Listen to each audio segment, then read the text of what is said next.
La palabra será en el nombre del Padre, del Hijo y del Espíritu Santo. Amén. Entonces se le acercó la madre de los hijos de Zebedeo con su hijo postrándose ante él y pidiéndole algo. Él le dijo, ¿qué quieres? Ella le dijo, ordena que en tu reino se sienten estos dos hijos míos, el uno a tu derecha y el otro a tu izquierda. Entonces Jesús respondió, dijo, no sabéis lo que pedís.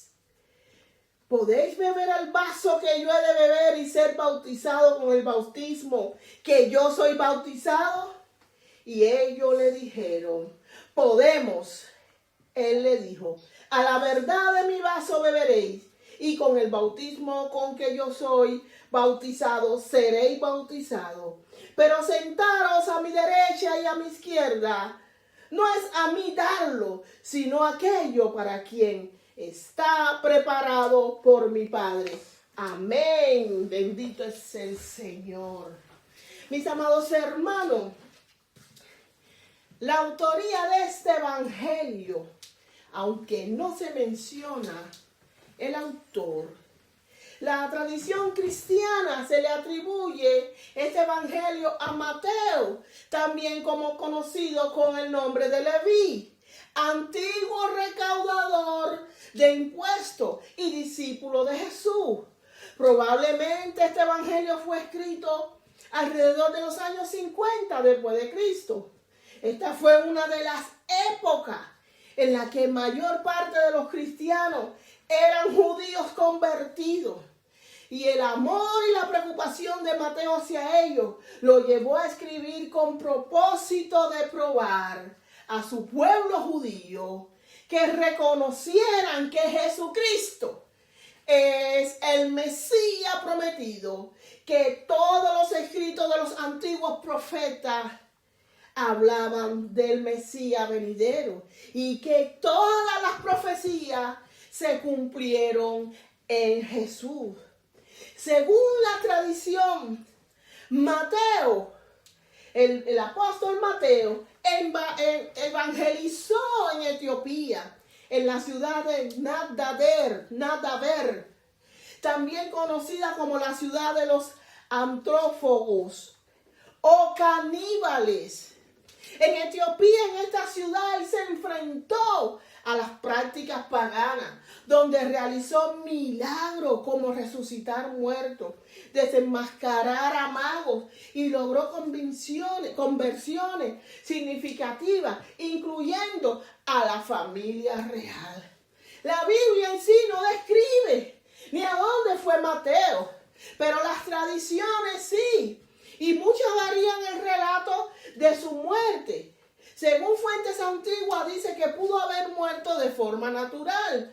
Otra que fue apedreado. Otra que fue muerto en una hoguera. Pero la versión más común que se encuentra en el texto apócrifo conocido con el nombre El Martirio de Mateo, se describe que fue apuñalado por un sicario enviado por el vengativo rey Hitarco. El rey Hitarco o Hircano, según la tradición cristiana, no de la Biblia, el monarca que ordenó el martirio del apóstol Mateo, Hitarco, era el rey de Etiopía o Partia, según otras versiones. La historia cuenta que el apóstol Mateo había convertido a la princesa Ifigenia, hija del rey anterior, Egipto, y las otras jóvenes al cristianismo. Y se habían consagrado su virginidad a Dios. Cuando Hitarco accedió al trono, quiso casarse con la princesa Ifigenia, acudiendo a Mateo para que lo ayudara. Este se negó a persuadirla de romper su voto de castidad. Enfurecido por la negativa del apóstol, ya que él ejercía una gran influencia sobre la princesa, el rey Hitarco ordenó que lo mataran. Y mientras el apóstol predicaba en el altar, hacía su servicio en el altar, fue apuñalado con una espada, derramando su sangre en el altar, muriendo en el acto a causa de la herida. Esta narrativa de la muerte, como ya bien le dije, es parte de la tradición eclesiástica y no aparece en los evangelios canónicos o en el libro de los Hechos de los Apóstoles de la Biblia, que en realidad no detalla el fin de la mayoría de cómo sufrieron los 12 apóstoles. Vamos a la historia, mis amados hermanos. Vamos a viajar un poquito en la historia. Vamos a vivir el relato del apóstol Mateo, que nos narra. Aquí vemos la petición de una madre. Al parecer estaba muy orgullosa de sus hijos, los cuales ellas querían que fueran más reconocidos, más exaltados públicamente.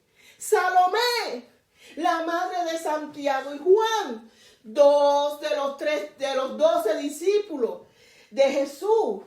Ella se arrodilló delante de Jesús y le preguntó. Jesús le preguntó, ¿qué es lo que quiere, mujer? Ella le dijo, por favor, ordena que cuando esté sentado en tu reino, mis hijos, uno se siente a la derecha y el otro a tu izquierda. Miren, para que ustedes sepan,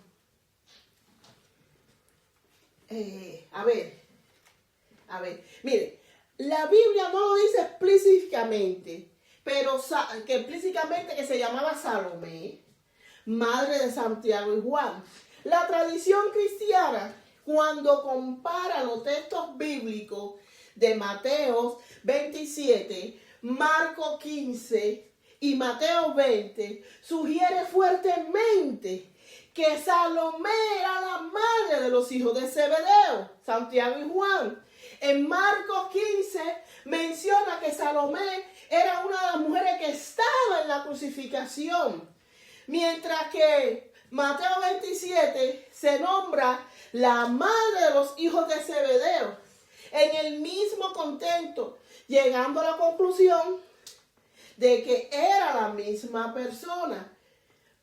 María Salomé, madre de Santiago y Juan, los apóstoles, que también dice la tradición cristiana que María Salomé era hermana de María, la madre de Jesús. Aleluya. Salomé era discípula de Jesús. Ella caminó con Jesús, estuvo durante la crucificación y cuando Jesús resucitó, también ella estaba ahí. Al parecer, Salomé sabía lo que Jesús le había dicho a sus discípulos en Mateo 19, 28, que cuando el Hijo de Dios se sentara en el trono de su gloria, sus apóstoles se sentarían cada uno en 12 tronos, para juzgar a las 12 tribus de Israel. Jesús le había prometido un trono a cada uno de ellos, donde se sentarían. Esos tronos estaban asegurados, pero no le dijo quién tendría los lugares prominentes, los lugares de honor al lado suyo a la mesa. Y para que puedan entender lo que estaba pidiendo Salomé para sus hijos, en la época de Jesús, en los banquetes, las personas se ubicaban en desvanes bajos, reclinándose sobre su codo izquierdo con la cabeza cerca de una mesa baja y los pies hacia afuera, reflejando el estatus social, donde los lugares de honor eran los más cercanos al anfitrión. Hoy en día hay un sistema llamado cartesiano para colocar a los invitados en una mesa, donde los lugares de honor son puestos junto a los anfitriones, siendo el lado derecho del anfitrión o de la anfitriona el más distinguido, seguido del puesto a su izquierda para el invitado de mayor rango. Luego se alternan los invitados de importancia, priorizando la derecha y separando a las parejas casadas para mezclar y honrar a todos, especialmente a mujeres y personas mayores, con el objetivo de que se sientan atendidos y cómodos. Jesús les enseñaba que era mejor sentarse en los últimos lugares, en los lugares que no tenían prestigio. ¿Por qué? Porque esas personas, si el dueño de la casa, el anfitrión, lo mandaba a sentarse adelante junto a ellos, serían inmediatamente honrados, mientras que aquellos que llegaron y se sentaron en los lugares de honor quedaban en vergüenza cuando el anfitrión le decía: por favor, ¿te puede correr para que mi invitado de honor se siente aquí al lado mío? Y qué vergüenza salir desde los asientos de adelante de honor a sentarse en la última silla. Entonces, mis amados hermanos, cuando vino la madre de los hijos de Zebedeo pidiendo que sus hijos ocuparan puestos altos en el reino, a su derecha y a su izquierda, en su futuro reinado terrenal, fue una petición inoportuna, la cual se nota que no fue del agrado de Jesús, porque dijo: ustedes no saben lo que piden, están dispuestos a sufrir todo lo malo que va a pasarme. Lo que ellos dijeron rápidamente: sí, lo estamos, lo haremos, sin saber la magnitud de lo que nuestro Señor Jesús le preguntó. Pero luego Jesús le dijo: sí, le aseguro que ustedes sí van a sufrir mucho igual que yo, pero solo a mi Padre decide quiénes serán lo más importante en mi reino. Esto no lo decido yo, porque ese lugar ya mi Padre lo tiene reservado. No me corresponde a mí darle ese honor a nadie. Solo el Padre tiene la autoridad, la cual no pienso pasar por encima para favorecerlo a ustedes. Aleluya, bendito es el Señor. Tal vez Salomé, utilizando, escuchen bien, la cercanía familiar que tenía con el maestro, ella, aprovechándose de los lazos sanguíneos que la unían con el Salvador, utilizó esto para que el maestro favoreciera a sus hijos, sus primos, sus parientes, dándole una posición de prestigio y de poder en su reino por encima de los demás. Esa fue una petición muy ambiciosa e injusta.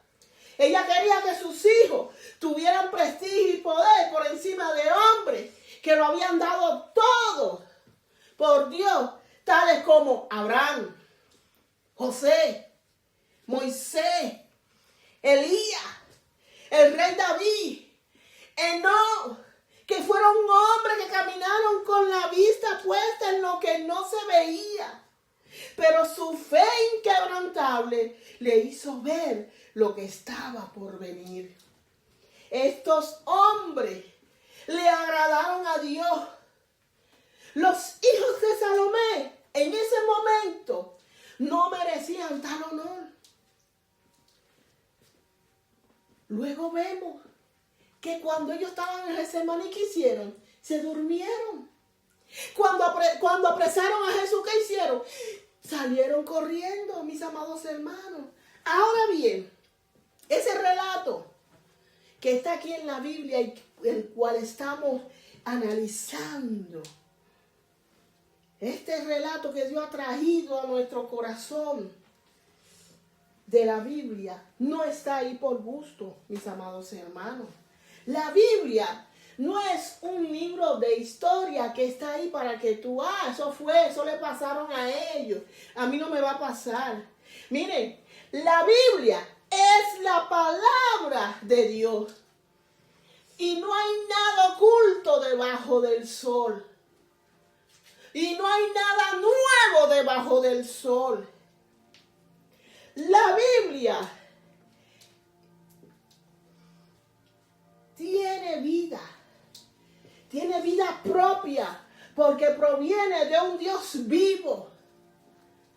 La palabra de Dios es poderosa. Ella transforma vida a las personas. La palabra de Dios es eficaz, porque cumple el propósito por el cual fue enviada. Ella es activa y tiene poder para actuar en el mundo y en el corazón del hombre. Bendito es el Señor. ¿Cuánto alaban a Dios por eso? Aleluya. Hoy yo vengo a hablarte de parte del Señor. Sí, tú que me escuchas, mira el testimonio de una sierva de Dios, Salomé, para que no cometamos los mismos errores que hoy en día muchos padres en algún momento de nuestra vida cometemos esa infracción, utilizando la manipulación a discreción, el favoritismo. Intentamos poner a nuestros hijos por delante de otros que están mejores preparados que los nuestros.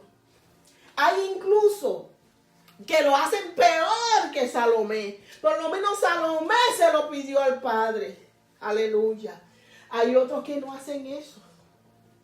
Hay otros que colocan a sus hijos en sitio de honor por encima de cualquiera, sin ni siquiera consultarle a Dios. Colocando no solamente a sus hijos, dándole favoritismo a personas por su agrado. A personas que ellos creen que le van a ser leales a ellos, más que al mismo Dios. Pero yo te vengo a decir algo, que el que no le es leal y fiel a Dios, no le va a ser leal y fiel a nadie. Los puestos espirituales, los mantos, no se heredan, sino que son asignados por Dios. Esa persona que tal vez tú has colocado en ese lugar porque te agrada, no es el agrado de Dios. Cuando Jesús quiso saber quién iba a ser el líder del grupo, Jesús le preguntó a sus discípulos, ¿quién dice la gente que es el Hijo del Hombre? Y ellos empezaron a responder, Juan el Bautista, Elías, Jeremías, algunos de los profetas. Y él le volvió a preguntar, ¿y ustedes quiénes dicen que soy yo? Simón respondió, tú eres el Cristo, el Hijo del Dios viviente. Y Jesús, emocionado, le dijo, bienaventurado eres Simón, hijo de Jonás, porque no te lo reveló ningún mortal, sino mi Padre que está en los cielos. Ahora te pongo el nombre de Pedro, y sobre ti edificaré mi iglesia, y la puerta del Hades no podrán vencerlo. Para Jesús hubiera sido mejor, tengo que tener un líder aquí, pues voy a tomar a Juan, el discípulo amado, ¿verdad que sí? No, pero porque ese era el que dormía con él en el pecho, ese era el que estaba detrás de él, maestro, y Jesús lo amaba, mas sin embargo, Jesús no se fue con eso. Jesús dijo, Padre, dime quién es el indicado, porque Jesús le oraba al Padre. Y el Padre le decía todo lo que tenía que hacer. El que te diga que tú eres el Cristo, ese es. Jesús siempre dependió de su Padre. Jesús, toda lección se la dejaba al Padre. Así que arrepiéntete. Si no, deja que sea el Padre el que elija un líder. Arrepiéntete antes de que Cristo venga. Él viene pronto por su iglesia. El deseo que tenía Salomé es el deseo de de ver a sus hijos crecer y ser grandes personas. Personas de bien, personas que la gente lo admire, que tengan grandes puestos de honor. ¿Quién no desea eso para sus hijos? Eso no es malo. Desearle buenas cosas. Porque una vez Jesús dijo en Mateo 7:11, si ustedes que son malos saben dar cosas buenas a sus hijos, ¿cuánto el Padre Celestial dará buenas cosas a quien se lo pida? Pero lo que no debemos de pedirle al Padre es un puesto de honor a nuestros hijos y familiares y amigos, aún sin ser ellos merecedores.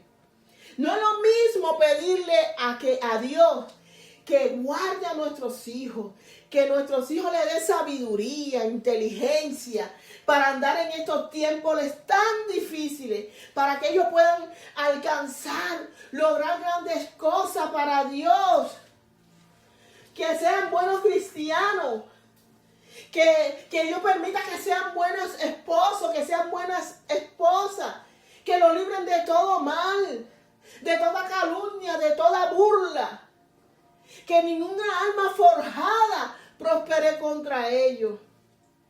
A pedirle a Dios o a imponer a sus hijos por encima de otros. He escuchado familias ricas que han criado a sus hijos como pobres y han salido grandes hombres y mujeres. Pero también he escuchado familias pobres que han criado a sus hijos como ricos, criando parásitos que se creen que todos se lo merecen todo y luego abandonan a sus padres porque le dan vergüenza vivirlo en tanta pobreza. Aleluya. La Biblia nos dice en el libro de Job 12 que debemos de aprender de la sabiduría de Dios a través de los animales y las aves del cielo. Hay una anécdota muy bonita en la cual una mujer embarazada se encuentra con un águila. La mujer le cuenta que tiene miedo, ya que su bebé está por nacer y tenía muchas dudas. Yo quiero darle lo mejor, quiero que tenga una vida fácil y bonita. No quiero que mi hijo sufra, quiero protegerlo de todo. No quiero que tenga dolor ni ninguna dificultad. Pero ¿cómo sabré si lo estoy criando bien? ¿Cómo haces tú, águila? Entonces el águila se le acercó y le dijo, criar un hijo no es fácil. No es cuestión de que todo sea cómodo para él. De hecho, es todo lo contrario. Cuando mi aguilucho nacen, el nido está lleno de plumas, hierbas suaves. Tienen un lugar donde pueden descansar, donde se sienten seguros. Pero cuando llega el momento en que deben aprender y a valerse por sí mismos, saco todo lo suave y dejo solo las espinas. ¿Sabe por qué? Porque las espinas lo incomodan. Y esa incomodidad es necesaria. Ellos no se quedan allí esperando a que todo les sea servido. Las espinas lo obligan a buscar un mejor lugar a crecer. La comodidad no les enseña nada. La mujer pensó en la palabra del águila. Muy en duda le dice, ¿y qué hace cuando cae? Preguntó intrigada la mujer. El águila le respondió, ellos no se caen. Yo los lanzo al aire. Al principio caen porque el viento les gana. Pero yo los rescato, lo levanto con mi garra y lo lanzo de nuevo, una y otra vez, hasta que aprenden a volar por sí mismos. Y cuando ellos ya están confiados en su propia capacidad, los dejo ir. Ya no los ayudo más. Porque mis hijos deben aprender a volar. Ellos deben aprender a ser fuertes por sí mismos. La vida no se trata de mantenerlo en un nido suave y seguro todo el tiempo. Si lo cuido demasiado, si lo mantengo en mi nido por siempre, no le estaré enseñando nada. Ellos deben de encontrar su camino. Y sé que lo harán. La mujer le dio la gracia y se fue, porque ella comprendió que el deber de una madre es estar firme y valiente, enseñando a sus hijos a ser independientes, a encontrar su propio camino, incluso si eso implica que tropiecen. No tengas miedo de ver caer a tus hijos. Tú como un águila, porque la Biblia lo compara como águila. Estarás allí para levantarlo, pero no lo mantenga bajo tus alas por siempre. Déjalo enfrentarse al viento, a los azotes de la vida. Déjalo que aprendan y que sean fuertes. El amor verdadero no es protegerlo todo, es enseñarle a volar, aunque eso significa dejar que caiga. Déjalo encontrar su camino, incluso si tropiezan en el proceso. Enseña a tus hijos a respetar a los demás y sobre todas las cosas, enséñalo a amar a Dios. La posición que ocupa en la sociedad, ni el dinero que tenga, ni mucho menos la popularidad que tenga en la vida, no es ningún requisito para ser un líder.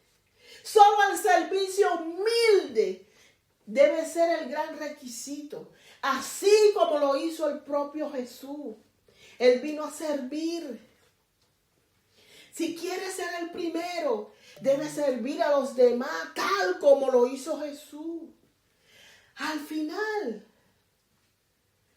aunque sus sufrimientos fueron distintos al de Jesús, Santiago y Juan fueron bautizados y bebieron de la copa del sufrimiento y del dolor y del martirio que bebió su maestro Jesús. Santiago se convirtió en el primer mártir entre los apóstoles. 10 años después murió decapitado por orden del rey Herodes de Agripa I en Jerusalén. Juan, el discípulo amado, aunque fue el único de los apóstoles que no murió por medio del martirio, fue uno de los que más sufrió y vivió en carne propia el martirio de Jesús.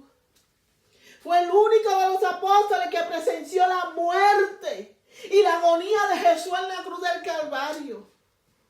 John Foss, en su libro Historia de los Mártires, nos cuenta que Juan fue echado en un caldero de aceite hirviendo y no murió. Milagrosamente escapó de esa muerte. Y el emperador Diocleciano, al ver que había fallado en su intento de muerte, lo mandó al exilio a la isla de Patmos, donde allí él escribió el libro del Apocalipsis. Juan fue el fundador de la iglesia de Herminia, Pérgamo, Sardi, Filadelfia, Laodicea, Tiatira. El apóstol Juan escribió el 20% de los libros del Nuevo Testamento, como su evangelio llamado Juan, 3 epístolas y el libro del Apocalipsis. El apóstol Juan, después de haber salido del exilio de la isla de Patmos, murió después de vivir muchos años en Éfeso. Murió de forma natural, alrededor del año 100 después de Cristo. Santiago y Juan se convirtieron en un guerrero digno del nombre que Jesús le dio, los hijos del trueno, Bernabé. Lucharon incansablemente propagando el evangelio, sirviendo el ejemplo de su maestro. Ahora tú que me escuchas, que quieres ser reconocido por los hombres, yo te digo que la Biblia dice que es mejor servirle a Dios primero, para que luego Dios te recompense a ti en público. Aleluya. Jesús se sacrificó en la cruz. Y el Padre le dio todo honor y toda gloria para que ante Él se doblen todas rodillas. Juan y Santiago querían puesto de honor a la derecha y a la izquierda. Al saber la respuesta de lo que tenían que hacer. Lucharon incansablemente por predicar el Evangelio de Cristo. Sufrieron por predicar el Evangelio de Cristo.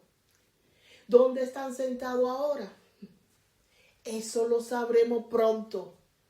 Porque Cristo viene pronto. No se pierdan esta salvación por nadie. Si tú quieres ser el primero, sirve.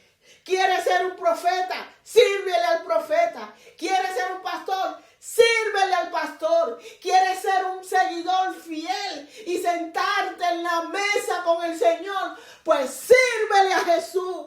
Sirve como Él sirvió. Mis amados hermanos, no te pierdas esta salvación tan grande. Jesucristo viene pronto por su iglesia sin mancha, sin arruga. Cristo viene pronto. Shalom, shalom, shalom.